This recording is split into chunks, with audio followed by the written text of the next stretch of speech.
ನಮಸ್ಕಾರ, ನನ್ನ ಹೆಸರು ಗಣೇಶ್. ಕೃಷ್ಣರಾಜ ಸಾಗರ ಅಣೆಕಟ್ಟನ್ನು ಕಟ್ಟಿದ್ದು ಯಾರು ಅಂತ ಗೊತ್ತಾ?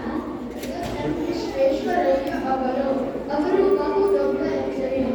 ಇಂದಿನ ಕೊನೆಯ ಕಾರ್ಯಕ್ರಮ ಮಿಥಿಲಾಸ್ ಕ್ಲಾಸ್ 5 ಮಕ್ಕಳಿಂದ. ವಿಶ್ವೇಶ್ವರಯ್ಯ ಅವರ ಬಗ್ಗೆ ಒಂದು ನಾಟಕ. ಬನ್ನಿ ಇವರನ್ನು ಸ್ವಾಗತಿಸೋಣ.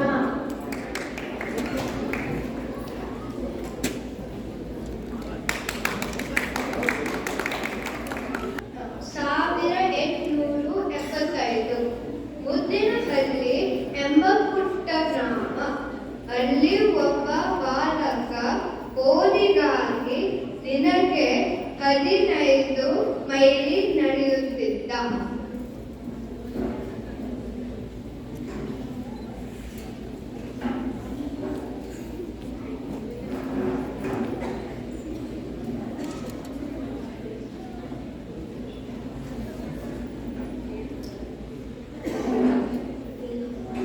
ದೀಪದ ಎಣ್ಣೆ ಕೊಳ್ಳಲು ಹಣವಿರಲಿಲ್ಲ. ಹಾಗಾಗಿ ರಸ್ತೆಯ ಬೀದಿ ದೀಪವನ್ನೇ ತನ್ನ ಪಾಠಶಾಲೆಯನ್ನಾಗಿ ಮಾಡಿಕೊಂಡ.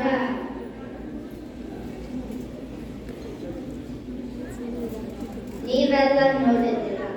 Sir MV. ದೀಪದ ಬೆಳಕಿನಲ್ಲಿ ಕುಳಿತು ಪುಸ್ತಕ ಓದುತ್ತಿದ್ದಾರೆ.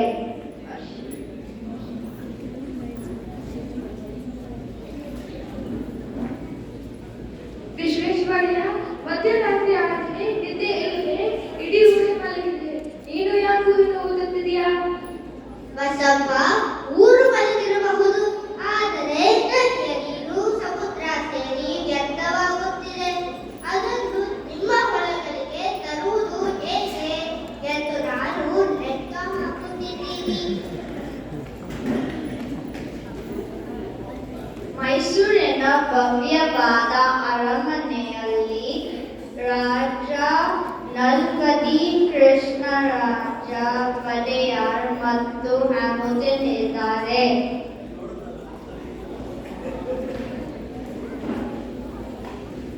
ನಮ್ಮ ರಾಜ್ಯಕ್ಕೆ ಒಬ್ಬ ನಿರ್ಮಾಣಕಾರನ ಅಗತ್ಯವಿದೆ. ಹ್ಯಾಮಿಲ್ಟನ್ ಅವರೇ, ಮೈಸೂರನ್ನು ಮುನ್ನಡೆಸಲು ನಾನು ವಿಶ್ವೇಶ್ವರಯ್ಯನವರನ್ನು ಆಹ್ವಾನಿಸುತ್ತೇನೆ. ಮಹಾರಾಜ, ಒಬ್ಬ ಭಾರತದ ಎಂಜಿನಿಯರ್ ಇಷ್ಟು ದೊಡ್ಡ ಕೆಲಸ ಮಾಡಲು ಸಾಧ್ಯವಿಲ್ಲ. ತಜ್ಞರು ಇರುವುದನ್ನು ನೋಡುತ್ತಾರೆ, ಆದರೆ ಒಬ್ಬ ದೂರದೃಷ್ಟಿಯುಳ್ಳವನು ಮುಂದಾಗುವುದನ್ನು ನೋಡುತ್ತಾನೆ. ಅವರಿಗೆ ಅವಕಾಶ ಕೊಡಿ.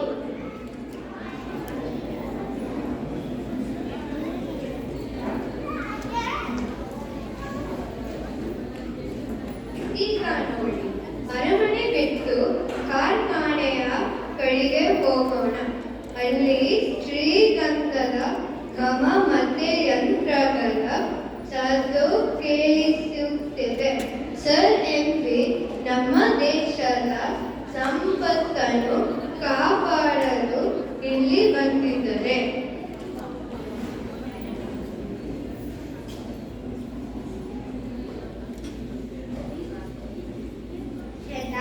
ನಮ್ಮ ಕಾಡಿನ ಶ್ರೀಗಂಧವನ್ನು ನಾವು ವಿದೇಶಕ್ಕೆ ಏಕೆ ಮಾರುತ್ತಿದ್ದೇವೆ? ನಾವೇ ಇರೋದು ಗಂಧದ ಕಾರ್ಖಾನೆಯನ್ನು ಕಟ್ಟೋಣ. ನಮ್ಮಲ್ಲಿ ಕಾರ್ಖಾನೆಗಳಿಲ್ಲ. ನಾವು ಕೂಲಿ ಆಗಲ್ಲ.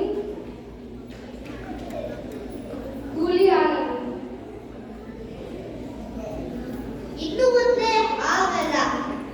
ನಾವು ಸರ್ಕಾರಿ ಶ್ರೀಗಂಧದ ಎಣ್ಣೆ ಕಾರ್ಖಾನೆಯನ್ನು ಕಟ್ಟೋಣ. ಇದು ಖಂಡಿತ ಸೋಲುತ್ತದೆ.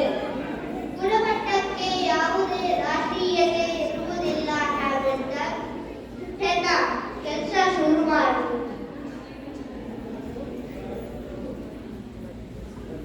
ಕಾವೇರಿ ನದಿಯ ತಟದಲ್ಲಿ ಕಬ್ಬಿನ ಮತ್ತು ಕಲಿಗುಲ್ಲಗಳ ಮಧ್ಯೆ ರೈತರ ಕನಸಿನ ಅಣೆಕಟ್ಟು ಕಟ್ಟುತ್ತಿದ್ದಾರೆ. ಆದರೆ ಅನ್ನ ಇಲ್ಲದೆ ಕೆಲಸ ನಿಂತೋಗಿದೆ. ಈ ಕಷ್ಟ ಹೀಗೆ ತೀರುತ್ತದೆ ನೋಡೋಣ.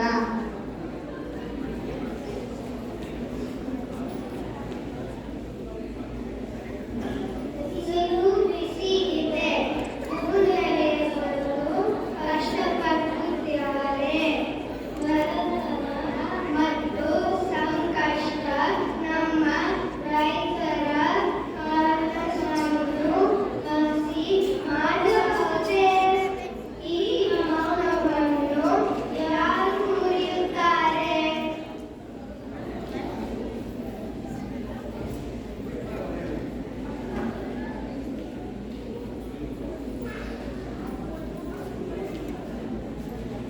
ಯುವ ಸಾಹೇಬ್ರೆ, ಕೆಲಸಕ್ಕೆ ಹೋಗಿದೆ, ನಮ್ಮ ಗತಿ ಏನು?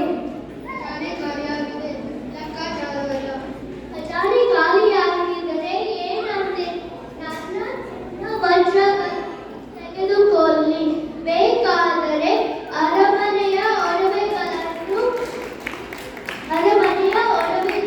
ಮಾರಿ ಅಣೆಕಟ್ಟು ಪೂರ್ಣಗೊಳಿಸಿ. ಈ ತ್ಯಾಗ ಕೆಳಸಲಿ ಕಟ್ಟಿನ ಪ್ರತಿಯೊಂದು ಕಲ್ಲಿನಲ್ಲೂ ಅಚ್ಚರಿಯದೆ ಉಳಿಯುತ್ತದೆ.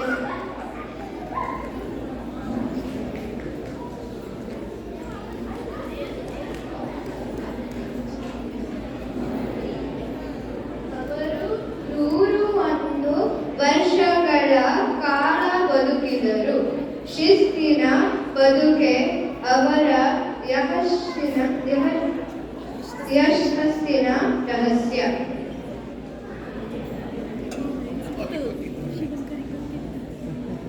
ನಾನು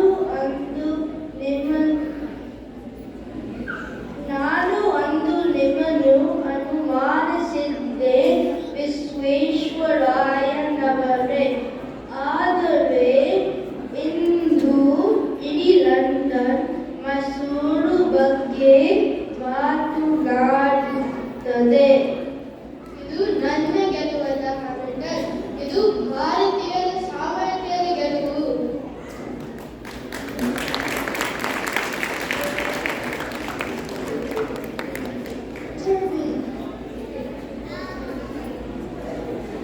ಹಳ್ಳಿಯ ಬೀದಿ ದೀಪದಿಂದ ರಾಜ್ಯದ ಬೆಳಗಿನವರೆ MP ತೋರಿಸಿದರು ನಮಗೆ ಸಾಧ್ಯದ ಕಾಲಿಗೆ.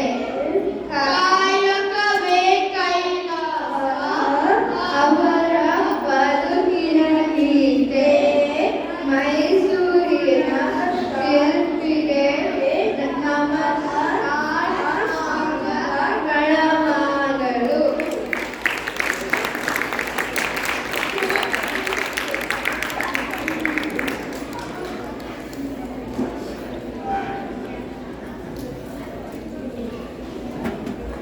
ಮೈಸೂರಲ್ಲೆಲ್ಲರೂ ನೋಡಿರ್ಬೋದು ಕೃಷ್ಣರಾಜ ಸಾಗರ ಡ್ಯಾಮ್. ಅದ್ರ ಬಗ್ಗೆ ಪ್ರದರ್ಶನ ಮಾಡಿದ ಕ್ಯೂಪಟಿ ಮಿಲ್ಪಿಟರ್ಸ್ ಶಾಖೆಯ 5ನೇ ತರಗತಿಯ ಮಕ್ಕಳಿಗೆ ಒಂದು ಜೋರಾದ ಚಪ್ಪಾಳೆ. ಈ ಕಾರ್ಯಕ್ರಮದಲ್ಲಿ ಭಾಗವಹಿಸಿದ ಮಕ್ಕಳು ಆರವ್ ವಾಲಿಕರ್, ಆರ್ಎಫ್ ದಿಡ್ಡಹಳ್ಳಿ, ಆರ್ನಂದ್ ಚಕ್ರತ್, ಅಭಿನವ್ ಹೆಬ್ಬಾರ್, ಗೌತಮ್ ಶರ್ಮಾ, ನೈನಿತಿ ಸರೋಜ್ ನೆಕ್ಕೊಂಡಿ, ನಿಧಿ ಚಕ್ಕಿರಲ, ಸಾನ್ವಿ ಪ್ರದೀಪ್, ಶಿವಾಂಕರಿ ಜೋಯ್ಸ, ಶ್ರೀಶ್ ಗೌಡ, ವರಣ್ಯ ಕನಕಟ್ಟೆ. ಈ ಮಕ್ಕಳಿಗೆ ತರಬೇತಿ ನೀಡಿದ ಶಿಕ್ಷಕಿಯರು ಶ್ರೀಮತಿ ಜ್ಯೋತಿ ಹೊಟ್ಟಿ ಹಾಗೂ ಶ್ರೀಮತಿ ರಶ್ಮಿತಾ ಬೆಟ್ಟಪ್ಪ. ಇವರಿಗೆ ನಿಮ್ಮ ಜೋರಾದ ಚಪ್ಪಾಳೆಯಿಂದ ವಂದಿಸೋಣ.